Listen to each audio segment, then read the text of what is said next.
احسان اللہ احسان ایک چھوٹا سا غالیچہ سا بچھائے ہوئے وہاں بیٹھا ہوا تھا اپنے ساتھیوں سے مل اور پھر ویلکم کیا. وہاں بیٹھے کچھ دیر سفر کا حال احوال لیا, کولڈ ڈرنکس وغیرہ پلائیں, اور پھر احسان اللہ احسان کی گاڑی میں بیٹھ کر ہم روانہ ہو گئے. جو پولیس والے اور جو ان کے سولجر تھے, گنز انہوں نے پکڑی ہوئی تھی, ہمارے سروں کے نشانے لیے ہوئے تھے, اور وہ جس کو کہتے ہیں ایک عجیب افراتفری کا ماحول تھا. تو اتنے میں انٹیلیجنس والے بھی آ گئے, اور آتے ہی ان لوگوں نے ہمیں کہا کہ آپ اپنی قمیضیں اٹھائیں. یعنی ان کو خدشہ تھا کہ شاید ویپن ہو, خود کش جیکٹ ہم نے پہن رکھی ہو.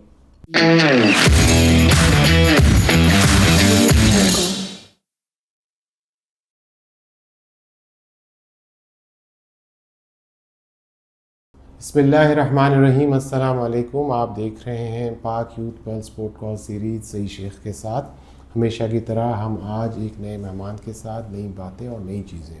آج کے ہمارے مہمان جو ہیں ان کا نام ہے فیض اللہ خان صاحب, اور ان کا تعلق ARY چینل کے ساتھ ہے, اور کہانی بڑی بھرپور ہے ان کی بھی, لیکن ہم یہ چاہیں گے کہ ان کی کہانی ان کی زبانی سنیں. تو فیض اللہ صاحب بہت بہت شکریہ, آپ تشریف لائے ہمارے پروگرام میں. تو ہم چاہیں گے آپ دیکھنے والوں کے لیے تھوڑا سا اپنا تعارف, بیک گراؤنڈ, رپورٹنگ کہاں کیسے ہوئی, کہاں سے سٹارٹ ہوا. بہت شکریہ شیخ صاحب, آپ نے عزت افزائی کی بلایا. جہاں تک میرا پس منظر ہے تو تقریباً سمجھ لیں کوئی 20 سال سے صحافت سے وابستہ ہوں, الیکٹرانک میڈیا سے. ٹھیک ہے. 2005 میں یہاں صحافت سے وابستگی شروع ہوئی تھی, اور ابتدائی طور پر NNI ایک نیوز ایجنسی تھی, اب بھی ہے, اس کے ساتھ منسلک تھا. اور پھر اس کے بعد 1 سال ایک چینل میں ہم نے ایسے کام کیا کہ وہ جو کہتے ہیں نا کہ ایک فلم ڈبوں میں بند رہ گئی, آ نہیں سکی. اچھا. تو وہ چینل بھی بن کھلے مرجھا گیا. کوئی سال بھر وہاں کام کیا, لیکن وہاں بہت کچھ سیکھا. ریحان حسن صاحب اور شبیر عثمانی صاحب اس کو دیکھ رہے تھے, ان کے ساتھ کام کیا. اور پھر اس کے بعد میں نے ARY نیوز کو جوائن کیا تقریباً 2006 میں, اور 2011 میں پاکستان سے باہر چلا گیا تھا, اور 1.5 سال کے بعد واپس آیا. تو تقریباً 1 سال میں نے سما TV میں کام کیا. ٹھیک ہے. اور پھر اس کے بعد 2012-13 سے دوبارہ ARY کے ساتھ میں منسلک ہوں. ٹھیک ہے. اور جہاں تک اس میں ایک چیز انٹرسٹنگ ہے, میں چاہوں گا کہ وہ لوگوں کو سننی چاہیے, اور جو ینگسٹرز ہیں ہماری طرح. یعنی پہلی بات یہ ہے کہ ARY نہ میں نے کسی سفارش پہ جوائن کیا, نہ کسی نے مجھے ریکمینڈ کیا. یعنی وہ جو کچھ ہوا اللہ تعالیٰ کی مہربانی تھی. اور اس کے بعد میں نے 1-2 چیزیں ایسی کی کہ جس کی وجہ سے میں جوائن کر سکا آسانی سے. ٹھیک ہے. وہ وجہ یہ تھی کہ ARY کے بارے میں اس وقت ہم بہت سنتے تھے. 2004-05 میں آپ کو پتہ ہے کہ جیو تھا, ARY تھا, اور آج TV کا نام بن چکے تھے, 2-4 چینلز تھے. تو ARY بہت بڑا نام تھا, اور اب بھی ہے. تو میں نے سوچا کہ یار مجھے ARY جوائن کرنا چاہیے, لیکن کیسے کرنا چاہیے یہ مجھے نہیں پتا تھا کہ کس طرح سے. زیادہ یہی ہوتا ہے آپ CV ان کا جو بھی ای میل ایڈریس ہوتا ہے اس پہ بھیج دیتے ہیں.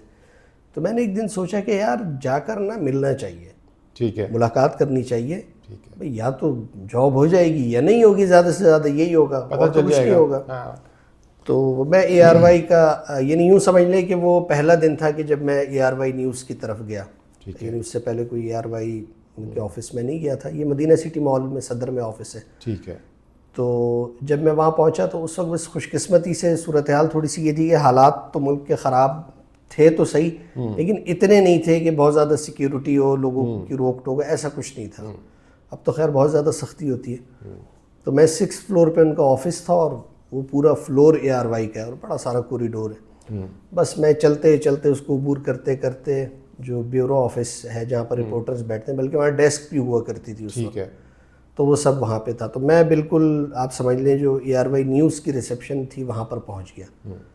تو میں نے ان سے کہا کہ مجھے اویس توحید صاحب سے ملنا ہے. اویس توحید صاحب آج کل وائس آف امریکہ میں تھے, اب تو وائس آف امریکہ بند ہو گیا. تو وہ وہاں پر ڈائریکٹر نیوز تھے, اور OT کے نام سے جانے جاتے تھے.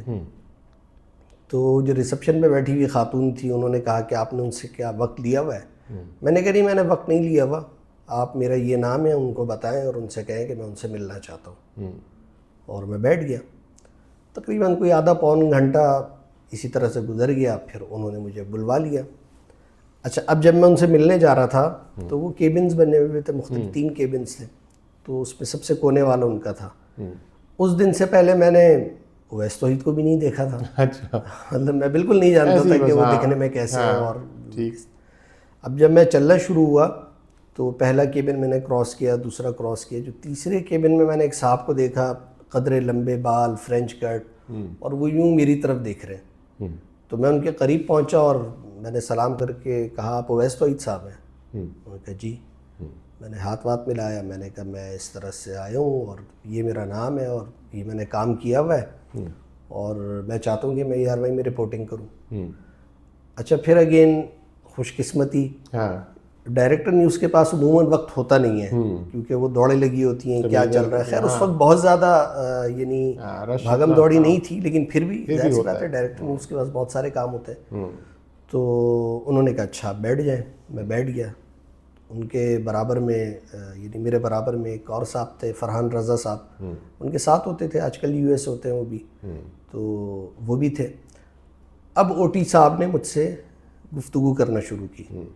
اچھا اس زمانے تک میں کتابیں بہت زیادہ ریگولر پڑھتا تھا. اچھا ہاں, تو یعنی چیزیں وہ یادداشت میں بھی تھیں. اور تو وہ انہوں نے مختلف چیزوں پر گفتگو کرنا شروع کی. کوئی رپورٹنگ سے متعلق چیزیں نہیں تھیں, انہوں نے جنرل نالج, انٹرنیشنلی نیشنلی کیا چل رہی ہیں.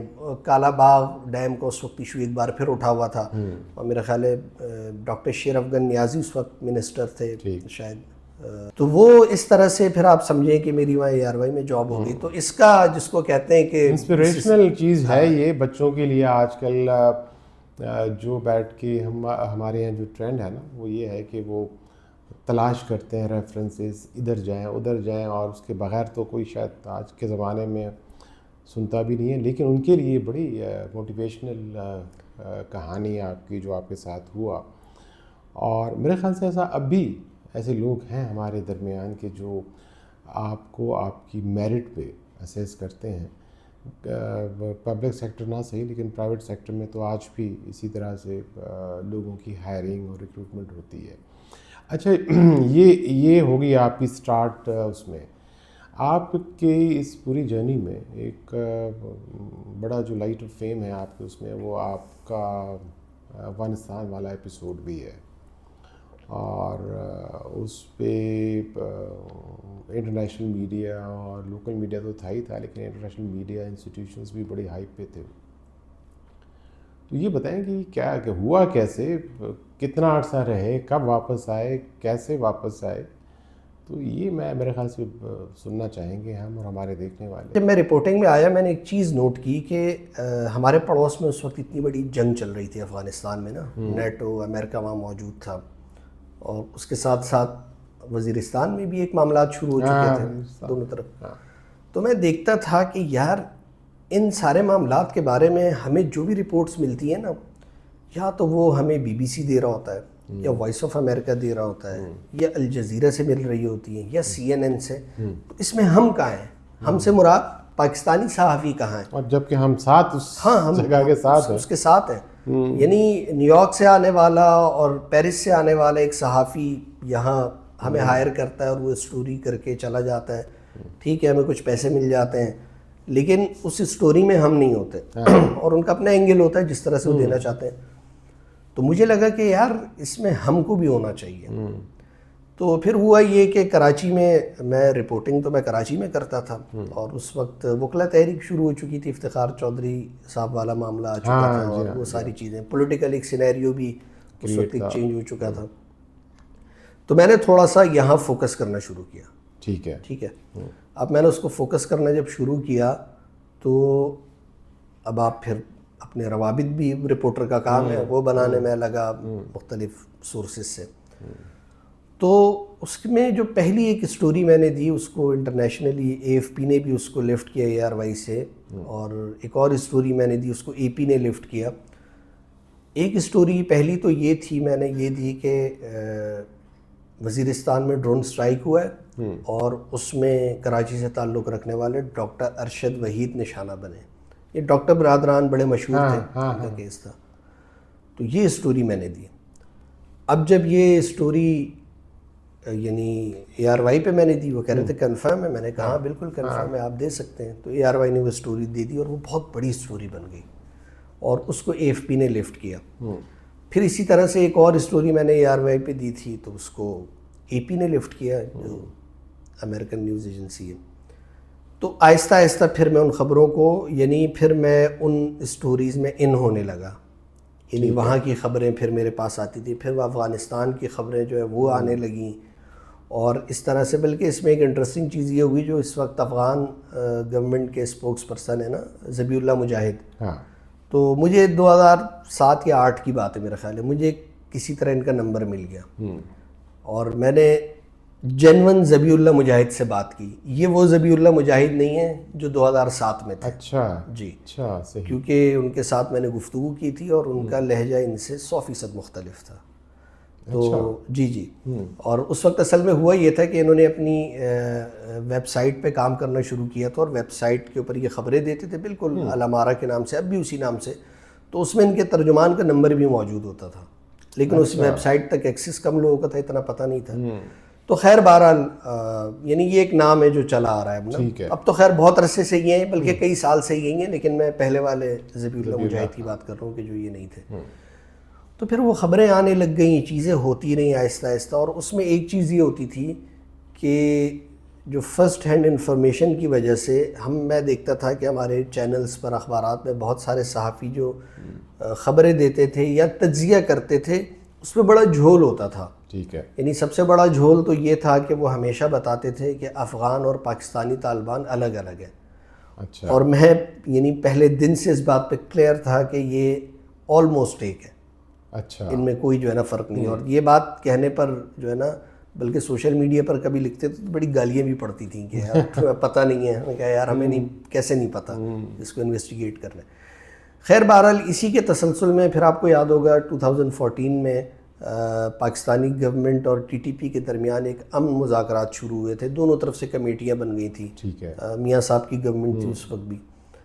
تو اس دوران پھر یہ ہوا کہ احسان اللہ احسان ٹی ٹی پی کا ترجمان تھا اس وقت، نام سنا ہوگا آپ نے. جی ہاں.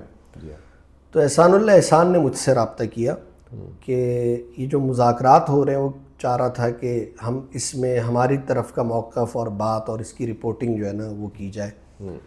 تو میں نے کہا ٹھیک ہے. اس سے میں نے پوچھا کہ کیا کرنا ہوگا، کہاں آنا ہوگا. اس نے کہا کہ آپ پشاور آ جائیں، اس کے بعد پھر ہم جو ہے نا وہ ساری ہمارے لوگ وہاں موجود ہوں گے اور پھر جو باقی ملاقاتیں چیزیں وہ ہو جائیں گی. میں نے آفس سے اس کی اپروول لی. عماد یوسف صاحب اس وقت بھی ڈائریکٹر نیوز تھے، تو انہوں نے مجھ سے کہا یار یہ سیف ہے. میں نے کہا سیف ہے، کوئی ایشو نہیں ہے، ہم نے تو پاکستان کی ٹیریٹری میں رہنا ہے. تو خیر بہرحال میں یہاں سے چلا گیا، کراچی سے پشاور پہنچ گیا. تو پشاور ایئرپورٹ پر ٹی ٹی پی کے جو 2 لوگ تھے وہ مجھے ریسیو کرنے آئے ہوئے تھے. تو ان کے ساتھ میں گاڑی میں بیٹھا اور پھر ہوتے ہوئے ہمارا سفر شروع ہو گیا خیبر ایجنسی کی طرف. ٹھیک ہے. اس وقت تک میرے ذہن میں یہی تھا کہ ہمیں شاید وزیرستان جانا پڑے، کرم ایجنسی جانا پڑے، ہو سکتا ہے باجوڑ جائیں. اور یہاں جا رہے تھے تو میں نے کہا خیبر ایجنسی میں ہی کہیں ملاقات یا بات چیت ہوگی، اور اورکزئی ایجنسی میں ہوگی. تو جب وہ بالکل طورخم بارڈر پر پہنچ گئے تو وہاں جو میرے ساتھ 2 لوگوں میں سے ایک تھا، اس نے فون پہ بھی رابطے کرنا شروع کیے اور چیزیں کی. تو وہاں پر پھر اس نے یعنی احسان اللہ احسان سے بھی میری بات کرائی. اس نے کہا کہ یار آپ کو اب اس طرف آنا ہوگا. اچھا. کیونکہ ہم یہاں پر ہیں افغانستان میں. ہاں. پھر اب میں نے سوچا کچھ دیر، فون بند کر دیا، واپس پھر ڈسکشن کرنے لگے. تو میں نے ان سے پوچھا کہ یار آپ لوگ کیسے جاتے ہیں؟ انہوں نے کہا یار ہم تو بس ایسے ہی جاتے ہیں اور ویسے ہی آ جاتے ہیں، نہ کوئی یہاں سے پوچھتا ہے نہ وہاں روکتا ہے. تو میں نے کہا کہ یار اگر یہ اس طرح سے ہے، میرے پاس تو پاسپورٹ اور کوئی دستاویزات نہیں کچھ نہیں ہے. تو انہوں نے کہا نہیں یہ تو کوئی ایشو نہیں ہے، بس زیادہ سے زیادہ یہ ہوگا کہ میں آپ کے آگے چلوں گا، آپ میرے پیچھے آنا. اگر کسی نے روکا دونوں طرف سے تو آپ یہ کہنا ہے کہ آپ بزنس مین ہیں اور یہاں لیپ ٹاپ وغیرہ دیکھنے کے لیے. وہ بارڈر کے بالکل ساتھ ہی ایک مارکیٹ بھی تھی چھوٹی سی، تو آمد و رفت ہوتی تھی.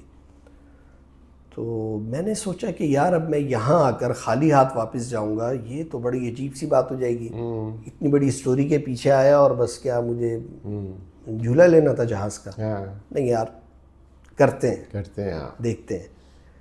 تو اب میں نے کہا ٹھیک ہے بھائی چلتے ہیں. اب ہم چلنا شروع ہوئے, ہم نے پاکستانی بارڈر تورخم سے ہم نکلے گیٹ سے, نہ یہاں سے کسی نے روکا, نہ وہاں کسی نے ٹوکا, نہ تلاشی, نہ کاغذ, نہ پاسپورٹ, کچھ بھی نہیں. کچھ نہیں. ہاں. اور ہم ایک ملک سے دوسرے ملک میں بآسانی داخل ہو گئے. اب وہاں جا کر اس نے پھر مجھے تھوڑا سا آگے جا کے تورخم, آپ بارڈر جب کراس کرتے ہیں افغان ٹیریٹری میں, تو رائٹ سائڈ پہ ایک بڑا سا اڈا بنا ہوا تھا جس میں بہت ساری کاریں تھیں, اور وہاں سے کاریں مزار شریف بھی جا رہی تھیں, ہرات بھی جا رہی تھیں, قندھار کی کاریں بھی تھیں, کابل کی بھی, جلال آباد کی بھی. تو یہ جو 2 لوگ میرے ساتھ آئے تھے, انہوں نے پھر وہاں جا کر ایک ڈرائیور سے بات کی, اور وہ ڈرائیور پہلے سے ہی شاید ان کے لیے کام کرتا تھا, افغان تھا. تو اس کی گاڑی میں اس نے بٹھایا مجھے, بلکہ مجھے یاد ہے اپریل کا مہینہ تھا اور بڑی سخت گرمی تھی جب ہم وہاں پہنچے نا, تپتا ہوا سورج. تو خیر جو یہاں سے آنے والے تھے انہوں نے مجھے گڈ بائے کہا اور کہا کہ اب یہ آپ کو جو ہے نا آگے اگلا سفر اس کے ساتھ ہے. صحیح. میں بیٹھ گیا اس کے ساتھ. تو پھر ہم کابل, جلال آباد, شاہراہ, اس کے اوپر ہمارا سفر شروع ہوا. میرا خیال ہے کوئی تقریباً 1.25 گھنٹے 50 منٹ, 1 گھنٹے تک کا سفر کیا ہوگا. اور اس کے بعد ہم رائٹ ٹرن لے لیا ہم نے. ٹھیک ہے. رائٹ ٹرن لے کر جب ہم جانے لگے, کچے پکے رستے تھے, تو یہ ڈرائیور مجھے بتاتا ہے کہ یار آگے ایک برج آئے گا جس کو کہتے ہیں لال پورہ. ٹھیک ہے. اور وہ لال پورہ کا برج جو ہے نا بڑا خطرناک ہے, بس اس کو کراس کرنا جو ہے نا ایک مسئلہ ہے, اور اگر وہ کراس کر لیا تو کوئی ایشو نہیں ہے, اور وہاں رک گئے تو پھر ہمارے لیے پرابلم بنے گی. اچھا, جب وہ برج آ گیا تو برج پر تو جہاں سے شروع ہو رہا تھا وہاں تو نہیں روکا, لیکن جہاں پر وہ برج اینڈ ہو رہا تھا تو وہاں پر یہ خود ہی روکا, یہ اس کو روکا, اور اس نے وہاں پر جو پولیس اہلکار موجود تھے, چیک پوسٹ پہ, ٹھیک ہے, ان کے ساتھ گپ شپ کی, چیزیں کی. اور میں دل میں سوچ رہا تھا کہ یار یہ تو خطرناک ہے, بس اللہ خیر کرے.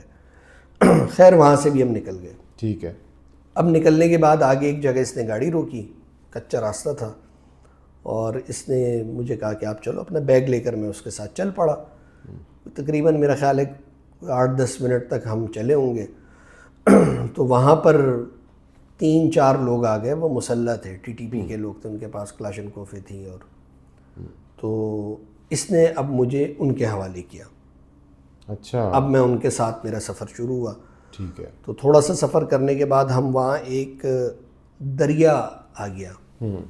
تو اس دریا میں جانے کے لیے ان کے پاس ان کی 125 موٹر بائک تھی, اور 3 لوگ تھے میرا خیال ہے. اب انہوں نے اپنی وہ بائک بھی اٹھا کے, اس وہ کشتی کیا تھی, بس تختہ سا تھا, اس پہ رکھی. پہلے سے بھی کوئی 2-3 لوگ بیٹھے تھے, ہم بھی بیٹھے, تو عجیب طرح سے ڈول رہی تھی. میں نے کہا یار یہ تو خطرناک نہ ہو جائے. اب سفر جو ہے نا شروع ہوا, سمندر وہ دریا میں شروع ہو گیا. میرا خیال ہے کوئی تقریباً ہم نے 15-20 منٹ تک کا سفر اس طرح دریا میں کیا. اور پھر وہ کشتی کنارے لگتی ہے, اور جب کنارے لگتی ہے تو وہاں میں نے دیکھا کہ احسان اللہ احسان ایک چھوٹا سا غالیچہ سا بچھائے ہوئے وہاں بیٹھا ہوا تھا اپنے ساتھیوں سے مل. اور پھر ویلکم کیا, وہاں بیٹھے, کچھ دیر سفر کا حال احوال لیا, کولڈ ڈرنکس وغیرہ پلائیں, اور پھر احسان اللہ احسان کی گاڑی میں بیٹھ کر ہم روانہ ہو گئے. اور پھر یعنی ان کے کمپاؤنڈ جو جس جگہ پہ وہ رہتے تھے, یعنی وہ ایک گاؤں تھا, پارچاؤ نام کا علاقہ تھا, گاؤں تھا وہ. ٹھیک ہے. اور اس گاؤں میں تھوڑا سا ہٹ کر ایک بڑا سا کمپاؤنڈ تھا, تو وہ ان لوگوں کا مرکز تھا. ٹھیک ہے. وہاں سے میڈیا کو مانیٹر کرتے تھے, اور بھی چیزیں ہوتی تھیں. احسان اللہ احسان کی رہائش بھی وہاں پہ تھی, اس کی فیملی بھی وہاں پہ تھی. تو پھر بقیہ 4 دن سمجھ لیں کہ میں نے وہاں پہ گزارے ان کے ساتھ. ٹھیک ہے. ساری اسٹوری اور آپ نے سب کور کی ہوگی. ہاں, وہاں پر انٹرویوز کیے اس کے, اور وہ انٹرویو کرنے کے بعد پھر مزید جو ٹی ٹی پی کی لیڈرشپ تھی اس سے ملنے جانا تھا. اس کے لیے پھر انہوں نے 2 مزید لوگ میرے ساتھ کیے, اور ہم ایک گاڑی میں بیٹھے, اور پھر ہمارا سفر شروع ہوا. اب ہم نے جانا تھا پہلے کابل, اور کابل سے پھر ہم نے جانا تھا خوست کی طرف. ٹھیک. پکتیا یا پکتیکا کی طرف. اب جب وہ سفر ہمارا شروع ہوا تو اگین وہی بات آئی. اچھا, پہلے تو وہ ڈرائیور مطلوبہ جگہ تک نہیں پہنچا جس نے آنا تھا. ہم تھوڑا پیدل سفر کر کے اس تک گئے, اور پھر وہاں سے اس نے میں گاڑی میں بٹھایا. تو وہ گاڑی میں یعنی وہ اس کی حرکتیں بڑی مشکوک تھیں ڈرائیور کی. ہاں مشکوک اس سینس میں کہ ایک تو گاڑی وہ بہت سلو چلا رہا تھا, بہت زیادہ سلو, اور یوں اور فون پہ مسلسل باتیں کر رہا تھا. یعنی یوں لگ رہا تھا کہ جیسے کسی نے ہمارے لیے پہنچنا ہو اور وہ ٹائم گین کر رہا ہو. وہ بعد میں چیزیں پھر کنیکٹ ہوتی چلی گئی نا. تو اب یہ سلو چلا رہا ہے اور مجھے یعنی جس کو کہتے ہیں کہ ایک شخص ہونے لگ گیا کہ یہ ٹھیک نہیں ہے. میرے ساتھ 2 اور لوگ بھی تھے ٹی ٹی پی کے, وہ تو انجوائے کر رہے تھے, ان کو تو کوئی فرق نہیں پڑ رہا تھا, لیکن میں باہر سے آپ باہر سے تھا میں. اور تو مجھے لگا کہ یار یہ کچھ صحیح نہیں ہے. بہرحال خیر, اب وہ ہوتے ہوتے اس کے اوپر جس کو کہتے ہیں کہ اسٹیمپ تب لگی جب وہ ایک بازار میں جا کے رک گیا. حالانکہ میں جب آیا تھا تو اس میں بازار کہیں نہیں تھا, وہ میں نے بتایا نا, وہ جو لے کر آئے الگ راستوں سے. اب بازار میں آپ کو لے جا کے روک دیں, ایک صحافی جس کے پاس پاسپورٹ بھی نہیں ہے, ٹی ٹی پی کے لوگوں کے ساتھ ایک بازار میں لا کے کھڑا کر دیا, اور وہاں پر بھی کہہ رہے ڈیزل ختم ہو گیا ہے کیا, فون پہ مسلسل لگا ہوا. اچھا اب یہ بھی ہو گیا. اب اس کے بعد جب سفر شروع ہوا نا, اب اس کا جو چور تھا وہ پوری طرح یوں سامنے آیا جب وہ لال پورا برج آنے لگا, وہی والا برج, تو اس سے پہلے اس نے گاڑی روکی اور ہم سے کہنے لگا کہ یار یہ جو برج ہے نا یہ بہت خطرناک ہے, اگر ہم یہاں پکڑے گئے تو پکڑے گئے, نہیں پکڑے گئے تو کابل تک ہمیں کوئی نہیں پکڑے گا. پھر ٹھیک ہے بھائی صحیح ہے. تو جیسے ہی ہم اس برج پہ پہنچے تو ہمیں روک لیا گیا, اور پھر وہاں پر افغان انٹیلیجنس جو این ڈی ایس تھی اس کے لوگ آ گئے. تو این ڈی ایس کے بارے میں یہ کنفرم بات تھی, بعد میں مجھے جیل میں پتہ چلی کہ این ڈی ایس صرف وہیں پر آتی تھی جہاں اس کو اطلاع ملتی تھی. اس کے علاوہ تو نارمل پولیس فورس ہوتی تھی, تو وہ تو اس کو تو اتنا ایشو نہیں ہوتا تھا. تو بس وہ ہمیں روکا ہوا تھا برج پہ, اور دونوں طرف سے گاڑیاں بھی انہوں نے روک دی تھیں. ہماری گاڑی بیچ میں تھی, چیک پوسٹ سے, اور نیچے جو پولیس والے اور جو ان کے سولجر تھے, گنز انہوں نے پکڑی ہوئی تھی, ہمارے سروں کے نشانے لیے ہوئے تھے, اور وہ جس کو کہتے ہیں ایک عجیب افراتفری کا ماحول تھا. تو اتنے میں انٹیلیجنس والے بھی آ گئے, اور آتے ہی ان لوگوں نے ہمیں کہا کہ آپ اپنی قمیضیں اٹھائیں. یعنی ان کو خدشہ تھا کہ شاید ویپن ہو, خود کچھ جیکٹ ہم نے پہن رکھی ہو. اب جب ہم نے قمیض اٹھائی کچھ تھا تو نہیں. اب ہم برج پہ کھڑے ہوئے تھے, نیچے میں نے دیکھا تو یعنی وہ شاید دریا یا کوئی نالا گزرتا ہوگا, اس وقت خشک تھا, اور میری سمجھ میں کچھ نہیں آ رہا تھا نا. تو میں نے کہا یار یہ تو یہاں ہمیں مار دیں گے, اور مارنے کے بعد یہ خبر بھی چلا دیں گے کہ یار ہم نے تو ٹیررسٹ مار دیا, پاکستان سے آیا ہوا تھا, میں کس کو صفائیاں دیتا رہوں گا. تو بھائی یہ وہ مرحلہ تھا جب گنز آپ کے سر پر ہوں اور شور مچ رہا ہو, ہوٹر بج رہے ہوں اور وائرلیس کا شور ہو. اس وقت تو آدمی کو ویسے کچھ سمجھ نہیں آتا کہ ہو کیا رہا ہے. تو میں نے بس کلمہ پڑھنا شروع کر دیا, میں نے کہا بٹ ڈیڈ اینڈ ہے ختم. لیکن وہ پھر جب وہ جو چند لمحے تھے وہ گزرے, تو اس کے بعد انہوں نے جب دیکھا ہمارے پاس ویپن کچھ بھی نہیں تھا, انہوں نے ہمیں الگ کیا. انٹیلیجنس والے نے مجھ سے پوچھا تم کون ہو, میں نے اپنا نام بتایا, میں نے کہا پاکستانی ہوں, صحافی ہوں. تو اس نے کہا تم کیسے آئے ہو, میں نے کہا بس میں تو آ گیا بھائی یوں ہی چلتا ہوا. خیر وہاں سے انہوں نے ہمارے ہاتھ باندھے, سر پہ غلاف ڈالا, اور وہیں قریب میں ایک ولسوالی کہتے ہیں اس کو, ڈسٹرکٹ پولیس کا دفتر تھا, وہاں شفٹ کر دیا انہوں نے, اور وہاں پر پھر ہم رہے. اور اس دوران یہ ہوا تھا, میں نے جو انٹرویوز کیے تھے میرے پاس USB میں موجود تھے. ٹھیک ہے. تو انہوں نے پھر یہ کیا کہ وہ جو میں نے وہ اپنی جس کو موزے میں وہ رکھ دیا تھا کہ ملے نا, ہم وہاں بیٹھے ہوئے تھے لاک اپ میں. تو اتنی دیر میں نے دیکھا کہ انہوں نے ہماری تلاشی لے لی تھی, بیگ میرا لے لیا, تو اس میں لیپ ٹاپ تھا, فون تھے, اور ARY کا لوگو تھا, مائک تھا. کوئی آدھے گھنٹے کے بعد دوبارہ آئے پولیس والے اور ہمیں باہر نکالا, اور میری پوری تلاشی لینے کے بعد مجھے بولا جوتے اتارو. موزے اتارے, اس میں سے ان کو وہ USB مل گئی. اچھا, وہ انہوں نے رکھ لی. تو اب یہ ہم تقریباً پکڑے گئے تھے دن کے کوئی 10-11 بجے ہوں گے. 10-11 بجے انہوں نے ہمیں پکڑا, اور پھر اس کے بعد پورا دن ایسی گزر گیا, رات ہو گئی. جس جگہ انہوں نے ہمیں رکھا ہوا تھا وہ لاک اپ تو تھا, لیکن وہ سارا نا کھدا ہوا تھا, اور وہاں بڑے بڑے پتھر رکھے ہوئے تھے, شاید وہاں کام ہونا تھا, یعنی پیدل چلنے کی کوئی جگہ نہیں تھی. اور 2 چارپائیاں پڑی ہوئی تھیں آمنے سامنے, ایک پر وہ دونوں بیٹھ گئے, ایک پر میں بیٹھ گیا. لائٹ وہاں تھی نہیں، مغرب ہو گئی اور اس کے بعد مچھروں نے حشر کرنا شروع کر دیا. اب وہ ساری رات ایسی خدشات میں گزری. یہ پہلی رات تھی آپ کی؟ یہ پہلی رات تھی کہ یار پتہ نہیں کیا ہوگا. صبح ہوتے ہی انہوں نے ہمیں نکالا اور ہمیں اچھا جو میرے ساتھ دونوں تھے ٹی ٹی پی کے لوگ، انہوں نے کہہ رہی کوئی مسئلہ نہیں ہے، اکثر ہمارے لوگ پکڑے جاتے ہیں پھر اوپر سے ہمارا رابطہ ہوتا ہے تو چھوڑ دیتے ہیں، یہ کوئی پریشانی کی بات نہیں ہے. میں نے کہا ٹھیک ہے آپ کے لیے روٹین ہوگی لیکن میرے لیے پہلی بار تھا. اب وہاں پر جب ہم رہے تو صبح ہو گئی. صبح ہوتے ہی ایک آفیسر آیا، ہمیں باہر نکالا انہوں نے اپنے، وہی بڑی ساری جگہ تھی وہ تو آفس تھا پورا پولیس کا، ایک روم میں لے کر چلے گئے. ایک افغان تھا لمبا سا، بڑا خوش اخلاق سا، کہ ہمیں بڑی غلط فہمی ہو گئی، آپ کو ہم نے پکڑا، ہمیں نہیں پکڑنا تھا تو اب ہم آپ کو چھوڑ لیں اور آپ اپنی چیزیں دیکھ لیں. انہوں نے چیزیں دکھائیں، پیسے ویسے اور ساری چیزیں پوری تھیں. آئی ڈی کارڈ میرا نہیں تھا تو میں نے کہا آئی ڈی کارڈ، انہوں نے کہا وہ شاید کہیں آگے پیچھے ہو گیا. میں نے کہا یار رکھ لو بھلے، مجھے جانے دو جانے دو آپ. جب یہ ساری باتیں ہو گئیں تو اس کے بعد انہوں نے، اچھا جو میرے ساتھ دونوں لوگ تھے وہ کہنے لگے کہ دیکھا تمہیں کہا نہیں تھا ہم نے کچھ بھی نہیں ہے. اچھا میں نے بھی بولا یار میں بھی بہت زیادہ پریشان ہو گیا تھا تو چلو نمٹ رہے. اور میں نے سوچا کہ بس اب یہاں سے واپس ہی نکلوں گا اور مزید چیزیں نہیں کروں گا نا بھائی، یہ ہو گیا بس کافی. تو وہ جب ہم جانے لگے انہوں نے کہا اچھا ایک بس ہماری شرط ہے کہ جب آپ جانے لگیں گے تو ہم آپ کے دونوں ہاتھ جو ہے نا پیچھے سے باندھیں گے کیونکہ وہ اچھا نہیں لگتا نا، ہم نے آپ کو گرفتار کیا تو اور ایسے ہی جانے دیں. نے کہا یار بھلے آپ ہاتھ باندھیں، جانے تو دیں آپ. ہاتھ باندھنے کے بعد پھر ہوا یہ کہ جب ہم اس میں گاڑی میں بیٹھنے لگے، ایک ڈبل کیبن تھی، تو وہی آفیسر دوبارہ آیا، کہنے لگے ایک منٹ وہ آپ جو ہے نا اپنے انگوٹھے کے نشان اس پہ لگا لیں. وہ کلپ بورڈ پہ کوئی پیپر رکھا ہوا تھا. جب اس نے یہ بات بولی تو میں سمجھ گیا یہ اب دوسرا معاملہ ہے، یہ جو ہے نا ایسا نہیں ہے کیونکہ اگر آپ چھوڑ لیں بغیر اس کے کس کی ضرورت ہے. تو وہ دونوں جو میرے ساتھ تھے کہنے لگے نہیں ایسی. میں نے کہا یار یہ ایسی نہیں ہے، یہ اب ہمارا کام لگ گیا ہے، اب ہم باقاعدہ گرفتار ہیں. یہ انہوں نے ہمیں گرفتار کر لیا. تو بہرحال انہوں نے ہم سے انگوٹھے لگوائے، اس کے بعد گاڑی میں بٹھایا، غلاف سر پہ ڈالا، ہاتھ تو بندھے ہوئے تھے.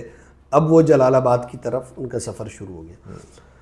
اور اس دوران جو میرے ساتھ بیٹھے ہوئے وہ دو تھے ٹی ٹی پی کے لوگ، تو ان میں سے ایک نے بولا کہ یار میں نے اپنے ہاتھ کھول لیے ہیں اور اب ہم ان سے جو ہے نا جو ڈرائیور اور ایک جو انٹیلیجنس آفیسر تھا وہ بیٹھا ہوا تھا اس کو کلاشن کوف، اس نے کہا وہ چھین کر جو ہے نا ہم حملہ کرتے. میں نے کہا بھائی خدا کو مانو، تم لوگ تو یہی کر رہے ہیں، آگے پیچھے بہت پروٹوکول میں جا رہے ہیں، رینجرز کی گاڑیاں موجود ہیں اور ان کو مار کے یہ تو ابھی تو کوئی کیس نہیں ہے، یہ کر کے جو ہے نا وہاں پہنچ جائیں گے کہ جہاں جو ہے نا واپسی کا راستہ ہی نہیں ہے. میں نے کہا کوئی مسئلہ نہیں ہے، ابھی ہم نے کچھ نہیں کیا ہے، میکسیمم بس اللیگل یہاں پر پکڑے گئے. ویپن ہمارے پاس نہیں ہے، پیسے ہمارے پاس اپنے خرچ کے ہی ہیں، کوئی ایسی اماؤنٹ نہیں ہے کہ آپ بولیں فنڈنگ کا مسئلہ ہو، کوئی ایسی چیز نہیں ہے ہمارے پاس. تو خیر اس کو ٹھنڈا کیا میں نے. اور پھر ہم جلال آباد انٹیلیجنس کے آفس پہنچ گئے. تو وہاں جو پہلی چیز میں نے دیکھی وہاں میں نے امریکنز کو دیکھا جو کہ ایک خاتون تھیں اور دو مرد تھے اور وہ سب قمیص شلواریں پہنے ہوئے تھے. بالکل ان کا حلیت دیکھنے میں پہلی نظر میں آپ نہیں پہچان سکتے تھے کہ افغان ہیں یا امریکن ہیں. تو میں ان کو کچھ دیر دیکھتا رہا تو پھر انہوں نے وہاں افغان جو وہاں پر انٹیلیجنس کے لوگ تھے ان سے کہا کہ یہ ہمیں دیکھ رہے ہیں. تو انہوں نے پھر ہمارے چہرے دیوار کی طرف کرا دیے. کوئی 11-12 بجے کا ٹائم ہوگا کہ ہم وہاں پہنچے تھے. تو پھر 12 بجے سے رات 9 بجے تک انہوں نے ہمیں کھڑا رکھا ایسے ہی اور 9 بجے پھر انویسٹیگیشن شروع ہوئی. اور جب میرا استقبال اس جملے کے ساتھ ہوا کہ آؤ پاکستانی جاسوس، تو میں سمجھ گیا کہ یار یہ تو بہت خطرناک معاملہ ہو گیا. کیونکہ ہمیں پتہ ہے کہ اگر کسی کے اوپر جاسوس کا ٹیگ لگ جائے پھر تو بڑی بات ہو جاتی ہے، پھر تو آپ یعنی آپ کچھ بھی کہتے رہیں.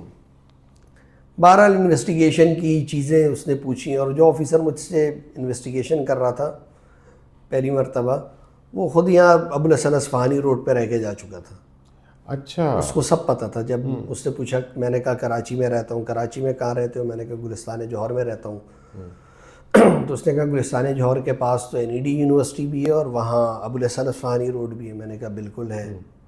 تمہیں کیسے پتہ؟ اس نے کہا میں وہاں رہ کر آیا ہوں. اور وہ تاجک تھا، تاجک شہری تھا. تو خیر بس پھر اس نے وہاں پر پھر ہمیں انہوں نے ڈال دیا جس کو کہتے ہیں مسنگ پرسنز ہوتے ہیں نا. تو وہ تقریباً 15 دن میں نے گزارے. وہ چھوٹی سی جگہ تھی 4x8 کی اور بس پھر باقی جو 15 کتنا عرصہ رہے آپ وہاں؟ میں 6 مہینے رہا. 6 مہینے. پھر کیسے مطلب ایگزٹ کیسے ہوا؟ کن لوگوں نے انٹروین کیا؟ کیا کہانی تھی یہ؟ کیونکہ جس طرح آپ نے ساری کہانی ہمیں بتائی یہ تو بڑی الارمنگ ہے کہ اس سچویشن میں جب آپ کو یہ الزام لگا دیا جائے تو کیسے ریزالو ہوا پھر یہ؟